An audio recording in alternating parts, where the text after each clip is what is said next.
Basically यहाँ पर Delhi university BTech के ऊपर है। यहाँ पे मैं आप लोगों को बता दूँ, ये बहुत अच्छा हुआ कि दिल्ली यूनिवर्सिटी ने बीटेक कोर्स को लॉन्च कर दिया है।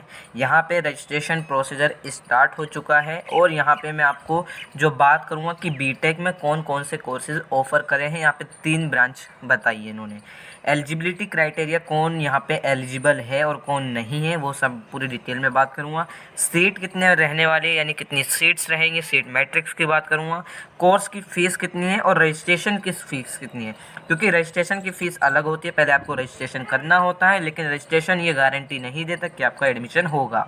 ये बस आपको एक रजिस्ट्रेशन की प्रक्रिया निभानी होती है। उसके बाद फिर आपकी यहाँ पे कट ऑफ आती है, जो बेसिकली अभी मैं आगे बात करूँगा धीरे धीरे। ठीक है, रजिस्ट्रेशन की डेट अगर मैं बात करूँ तो रजिस्ट्रेशन प्रोसीजर स्टार्ट हो गया है 5 जुलाई से, यानी कल से। ठीक है, तो ये मैं आप लोगों को बता दूं, एडमिशन शेड्यूल इसमें बता रखा है इन्होंने, जिसमें इन्होंने कहा है कि 5 जुलाई 2023 से रजिस्ट्रेशन प्रोसीजर स्टार्ट हो चुका है, जो मैंने कल भी देखा था। ठीक है, तो आप जाकर चेकआउट भी कर सकते हो। अगर आपको लिंक चाहिए, रजिस्ट्रेशन लिंक, तो मैं आप लोगों को प्रोवाइड कर दूंगा। ठीक है, अब यहाँ पे मैं बात करूँ तो रजिस्ट्रेशन की लास्ट डेट क्या रहने वाली है, तो देखो 25 जुलाई से पहले आप सभी को रजिस्ट्रेशन कर देना है।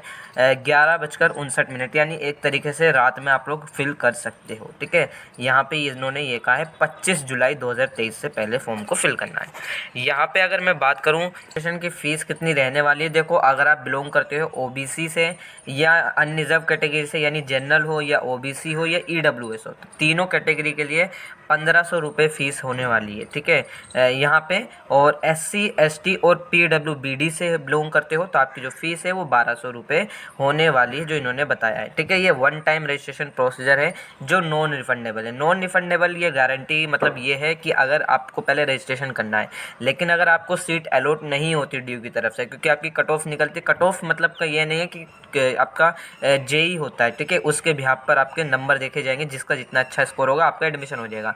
लेकिन अगर आपका एडमिशन नहीं होता है तो ये फ़ीस आपको वापस नहीं करी जाएगी, 1500 हो या 1200 हो। ठीक है, ये चीज़ आपको ध्यान रखनी है, नॉन रिफंडेबल है फ़ीस। ठीक है, अब यहाँ पे अगर मैं बात करूँ क्या नाम है, जनरल इन्फॉर्मेशन में इन्होंने 3 तरीके के प्रोग्राम की बात करी है। बीटेक में एक तो कंप्यूटर साइंस एंड इंजीनियरिंग है। ठीक है, दूसरा है इलेक्ट्रॉनिक एंड कम्युनिकेशन इंजीनियरिंग है, तीसरा है इलेक्ट्रिकल इंजीनियरिंग। ठीक है, तो 3 तरीके के यहाँ पे बीटेक में प्रोग्राम आपको देखने को मिलेंगे। यहाँ पे ये कहा है for the academic year 2023 and 4, यानी जो अब इस साल एडमिशन लेना चाहते हैं 2023-24 के सेशन में, वहाँ पे आपको क्या करना है, बीटेक के लिए यहाँ पे बेसिकली जेई एग्ज़ाम देना है। ठीक है, जेई एग्ज़ाम 2023 पेपर 1 में आपको अपियर होना ही पड़ेगा। अगर आप अपियर हुए थे तो ठीक है।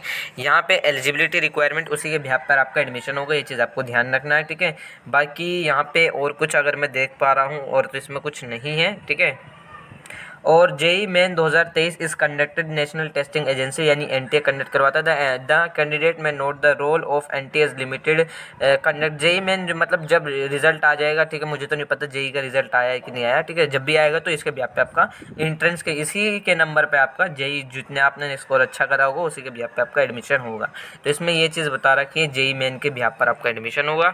ठीक है, बाकी यहाँ पे और कुछ नहीं है। सीट मैट्रिक्स की बात करूँ तो देखो, अगर आप कंप्यूटर साइंस एंड इंजीनियरिंग में करना चाहते हो तो यहाँ पे अनरिजर्व्ड के लिए 48 सीटें होने वाली है। बेसिकली मेरे ख्याल से तीनों के लिए सेम ही है। हाँ, तीनों के लिए सेम है। ठीक है, 48 48 48 तीनों ब्रांच के लिए। ओबीसी नॉन क्रीमी लेयर 33 33 33, तो यहाँ पे सब सेम ही रहे।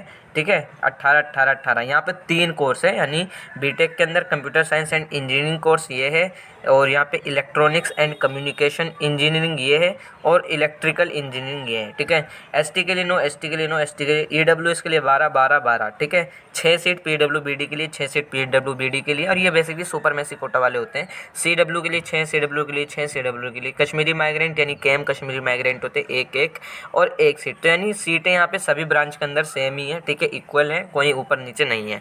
अगर मैं यहाँ पे बात करूँ देखो फीस स्ट्रक्चर की, तो देखो फीस थोड़ी ज़्यादा है। यहाँ पे मैं प्रोसीजर बताता हूँ कि फ़ीस यहाँ पे आपकी किस किस उसकी जाती है। ट्यूशन फ़ी जो होती है वो आपकी 1,08,000 रुपये होने वाली होती है। University welfare, student welfare fund जो होगा वो 16,980 रुपये देना होगा, जिसमें से यहाँ पे स्टूडेंट वेलफेयर फ़ंड का 10,000 है। यूनिवर्सिटी डेवलपमेंट फ़ंड 900 रुपये, ये बड़ा नहीं है, उतना ही है, सेम ही है। ठीक है, ये हर कोर्स के बच्चे से लिया जाता है।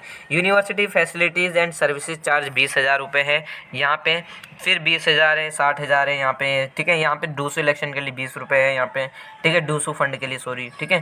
तो ये इतनी चीज़ें हैं। लेकिन अगर मैं टोटल फीस की बात करूँ तो यहाँ पे इन्होंने मेंशन कर रखा है 2,16,000, ठीक है। तो जो आपकी मतलब बीटेक कोर्स की तीनों ब्रांच की आप किसी एक ब्रांच में एडमिशन लोगे हैं, ठीक है, जिस भी ब्रांच के अंदर आप एडमिशन ले तो उसकी जो फीस है वो 2,16,000 रुपये होने वाली है, ठीक है। ये चीज़ आपको ध्यान रखनी है। और यहाँ पे यही थी, ये आपको फ़ीस अभी नहीं पे करनी है, ये फ़ीस जब आपका एडमिशन कंफर्म हो जाता है, यानी जब आपको सीट अलॉट हो जाती है तभी आपको पेमेंट करनी होती है 2,16,000 रुपये। बाकी आप लोग अभी सिर्फ रजिस्ट्रेशन करोगे जिसकी फ़ीस जो है 1,500 रुपये है, ठीक है। नॉन रिफंडेबल फ़ीस है 1,500 और 1,200 अगर आपके कैटेगरी के ऊपर है, ठीक है। तो यही एक अपडेट थी। लेकिन ये चीज़ दोबारा से मैं बता रहा हूँ, आपको जेई के अंदर अपीयर होना पड़ेगा जब भी आप लोग एलिजिबल हो। यहाँ पे इन्होंने ये चीज़ बता रखी है, ठीक है। अगर आपने जेई दे रखा है तो ठीक है, आपका इसी के ब्याह पर एडमिशन होगा, ठीक है। बाकी अगर आपकी कोई क्वेरी है तो आप मुझसे इंस्टाग्राम पर पूछ सकते हो। इंस्टा आईडी का लिंक मैंने डिस्क्रिप्शन में दे रखा है।